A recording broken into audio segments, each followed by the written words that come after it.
We went out, brought partners in, they gave free consultations, they get selected as the vendor of choice for that feasibility study, and guess what happens out of that feasibility study?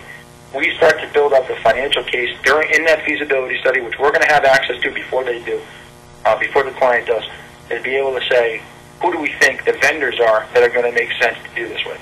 That gives us an opportunity to contact each one of those vendors before our clients see the report, work out a rebate structure, whereby if they get selected as a vendor, that they're going to pay Gecko as a rebate of the total cost of project.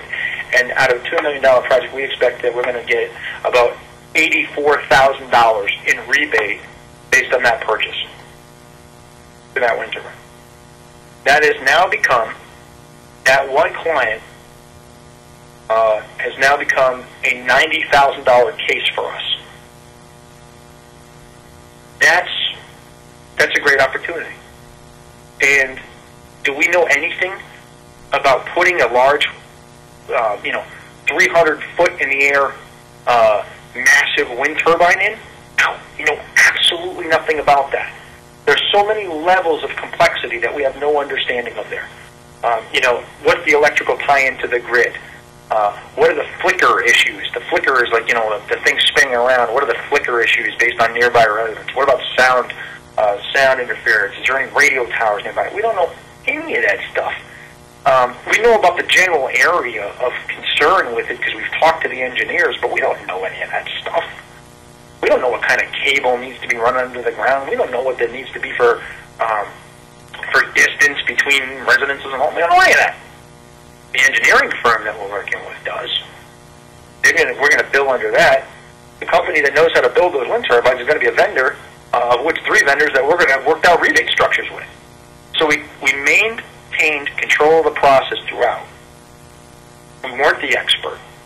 We were the generalist, but we became a subcontract to the expert and still maintained control of the process by watching the communications piece.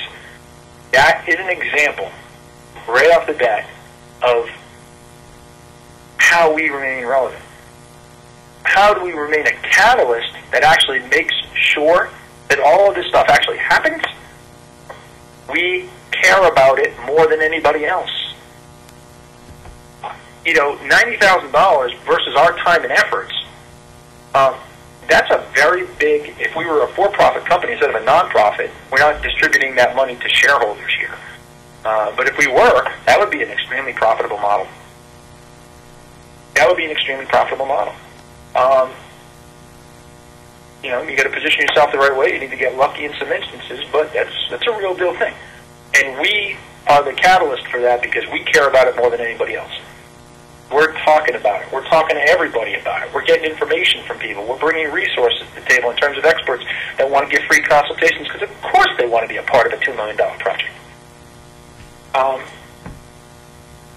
That's how you stay relevant and you stay a catalyst in it. Is you stay involved and you don't give it away, and you don't give up the process to somebody else and let somebody else run with it. Because you know what? Somebody else running with it, they don't care about it as much as you do. Even the person working at the place that's going to save all that money on their electrical bill, they got other priorities. This is your priority. A $90,000 account for everybody in almost pure profit is somebody's motivation. At the consultant level, or somebody who's trying to justify their job in terms of doing all this green change planning. That's real money. So, people can look to our environmental process implementation document that we give them as a guidepost for some stuff and get a sense of it. But having that right network, that vendor selection out there makes or breaks who you are. Because everybody else is associating the work done by those people as you. Because you're branded into all of it.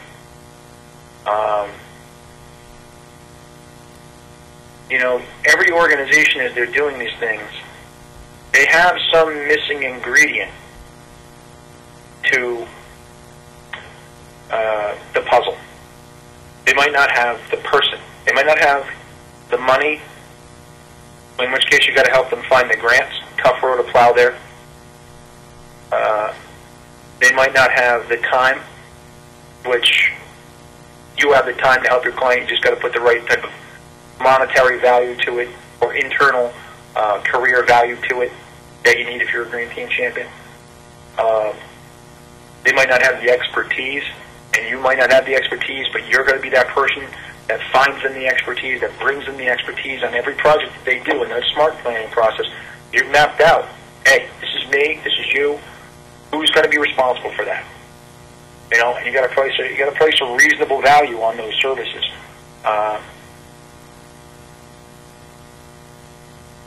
Now,